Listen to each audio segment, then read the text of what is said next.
ये छु सोन मजेदार वाजवान पलाव तैयार कतरविस प्यालस मन मे कोंग त्रित जामद थोमुत यथ कतरविस बानस मज वुचु क्युथ पलाव सजान। अस्सलामु अलैकुम। आज बनाओ अस पलाव सुई पलाव युस अस वाजवानस मन खेवान अथ आस तम खोत असल मज़ तो बे बनावनस मज वारिया सहल तो आसान तो पकियो करो अस शुरू। पलाव बनाने बापत मे 1 किलो निमुत यह बासमत यह लाल किला बासमत तो हेकियो लूज बासमत ये नित तो ये कौल मज निम बह अल पल 250 ग्राम तो यह त्रा बह ये बड़िस बानस मज ये कड़ बह आब ग्राय 2-3 तो थवन बह यह वजन बापत 2.5 घंटस। यपर दोल मे गैसस पे थो मे तव ताई मज त्रा बह वन तिलस 2 क्रेंड यह तील छुस बह फल तील इस्तेमाल करान यतन तील गरम गसित त्रा बह यथ मज गंड 2 निकरावित तो यमन दिम बह तलिन तो यम करक बह ब्राउन यम पूर ब्राउन करें गंड गई ब्राउन तो वन था बह तल गैस बंद तो यम गंड कड़क बह अलग प्लेटस मज तो ये ताई मज त्राव बह वन 1 लीटर यह आब 1 लीटर आब त्रित मे यह 1 कवल निमज यह सोबुत बदियान तो यह त्रा बह अथ मज तो बदियान त्रित त्रा बह यम गंड ते वन ऊर अथ आबस मजी कलर मूजूब यह त्रावन बे त्रा बह यम बड़ अल 2 फुट्रवित बे त्रा बह यम दालचीन पीस 2 लकट बे त्रा बह यम सब्ज अल 5-6 बे त्रा बह यम मर्च फल 5-6 बे त्रा बह यम रंग फल 2-3 यथ ऊर अम पत रलावक यम असल पे मसाल तो तल मे गैस थोमुत फुल तो यह ग्रेकनावन पे थो ढकन तो यथ ग्रेक यथ थो गैस तल लोत तो करन 10 to 15 मिनट तैयार युत काल यह 1 लीटर आब करो इस्तेमाल यह गैस 1 लीटर बनन तो अम पे थो गैस बंद बेस ताई मज थो बह यह छान तो यथ कड़ बह फ्यार यह मसाल रोज ये छान मज तो इस आब यह करो इस्तेमाल तो यह नो दारित यह मसाल वन अम पे बासमत तैयार थो कर वजन तो यह त्रो ये मजे पे त्रोस नून चमचे 1 बे त्रोस यम तेज पत्त 2 ऊर तो बे त्रोस यम जीर फल अड़ुक 1 चमचे यह रलाव असल पे तल मे गैस थोमुत लोत तो 10 मिनटन करन वन यह तैयार। वन थो बह बेस चरिस पे यह तव ताई मज त्रा बह वर्का गेव लकटी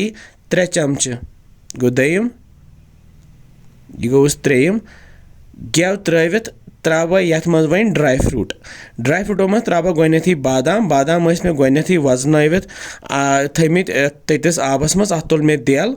तो यम बादाम त्रावक बह ये मज 10-20 बादाम मे निमित बे मे काजुवन मे मजबाग हिस्से कर्मित तो यम मे छलमित तो छलित त्रावक बह यम काजू ते ये बादामन सती तो बे त्रा बह यथ मज खोपर मे काश कर्मित निक श्राप सत तो यम त्रा बह ऊर तो यम करक बह थोड़ा सा रोस्ट यम तलहोक हल्के फ्राई करोक तो ये थोड़ा सा ब्राउन गसित लाइट ब्राउन गसित त्रा बह यम सारी ड्राई फ्रूट ये बासमत सत योर तैयार करने बापत थो वुस बासमत तैयार गोमुत यह 60-70% तैयार गोमुत तो पे त्रा बह ये ड्राई फ्रूट ऊर बे गया वुस ओहो मुश्किन अतफर और माशाल्लाह वुस तो ये मे हचव चोन सत रलावो वार वुस पे त्रोस 10 to 15 ग्राम किशमिश तो रलावो पे थोस बे ढकन 10 to 15 मिनट लत गैसस पे करन तैयार तो वन करन चेक सोन पलाव तैयार माशाल्लाह ये हेको 3 to 4 नफर आराम सान खे तो यह सुई पलाव इस वाजवानस मन खेवान। अम पे नी मे यह कतरव किंज तो अथ मज फिरहन अथ मज करहन सर्व गर्मा गर्म वुस माशाल्लाह यह कतरव किंज मे पखर पोर अन्न तो अत मज सर्व करान यह अलग खूबसूरत लुक दिवान वुस माशाल्लाह तो ये सती چھُ مےٚ یَتھ کترِو پیالس منٛز یہِ زامہٕ دۄد تہِ زیوٗرومُت تہٕ اَتھ چھِ مےٚ پٮ۪ٹھٕ ترٛامژٕ کینٛہہ کۄنٛگہٕ پٔترِ وٕچھِو یہِ کیُتھ خوٗبصوٗرت چھُ باسان تہٕ أتھۍ سۭتی کرون أسۍ یہِ ٹیسٹ یپٲرۍ چھُ مےٚ کترِوسٕے گِلاسس منٛز یہِ ترٛیشہِ گِلاس تہِ نیوٗمُت اَتھ چھُ مےٚ پٮ۪ٹھٕ تھوٚمُت لیٚمبۍ پیٖس تہِ وٕچھ حظ وٕچھِو کِتھ خوٗبصوٗرت بانہٕ تہٕ کیُتھ خوٗبصوٗرت پلاو سانہِ کٔشیٖرِ ہِنٛز شان ماشاء اللہ وٕچھِو اللہ تعالیٰ کۭژاہ نعمژٕ چھُ اَسہِ کھٮ۪ناوان شُکُر تس ذاتِ پاکس کُن ماشاء اللہ وۄنۍ وٕچھو أسۍ یتھ مزٕ أسۍ وٕچھو یہِ سون پلاو کیُتھ چھُ بنیومُت بسم اللہ